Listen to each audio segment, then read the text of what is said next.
Well, for more on the visit, we can go now to Iraq. We're joined by Adel Kanabi, journalist and security analyst based in Erbil. Great to have you with us, Adel. So tell us, what kind of reception was there for the US Defense Chief in Baghdad today?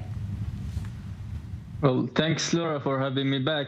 Well, let's not forget this visit is not just to strengthen the corruption between the cooperation between the US and Iraq. It's also a reminding for the Iraqi government that the US is still watching you. Because let's not forget, in the last October, the coordinating framework, which is formed by the pro-resistant faction, or let's say pro-Iranian parties, has taken over the government. And this, of course, comes on the heels of numerous visits from, as you mentioned, the Iranians, but also Saudi and Russian diplomats. It appears there are many actors trying to secure their influence in Iraq right now. It's right now, because the Russians want to get into the deep to Iraqi strategy. Also, in last day, I remember a Russian company take over the agreement to take to marketing the Iraqi oil. So also this is another step by the Russian to get into the deeply of Iraq, especially after a US gap in Iraq.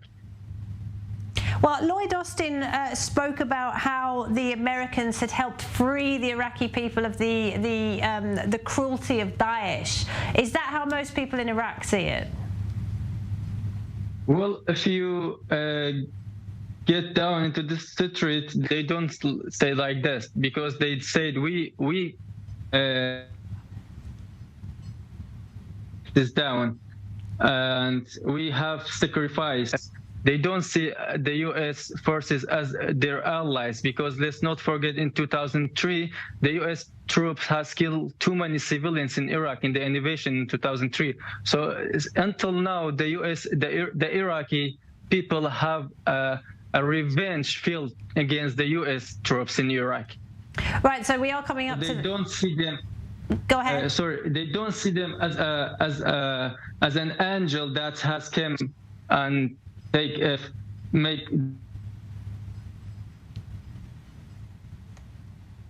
I think we've lost Adel. Adel, can you still hear me? You can. Yeah, I can hear you. Sorry, right. I have a.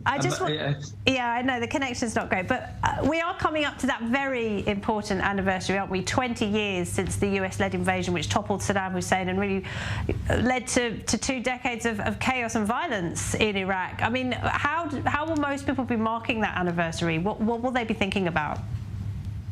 Well, after 20 years of the freedom of Iraq, like now the people wishing to get back into before 2003, because the most worst parties has become into the government, and they if you ask the Iraqi what the Iraqi government has offered you after 2003, they don't say, they say we are hopeless from this government, we are hopeless from this politician, so we want to get back before 2003, and unless we had the economic, we had the work, we have the jobs. But now, most of the Iraqi are jobless. Then, according to the latest statistic, up to the 17% of Iraqi graduates is jobless. Yeah, unemployment. So they are not happy with that. Yeah, unemployment is a big problem there. All right, thanks very much, Adel. We appreciate it. Adel Kanabi there.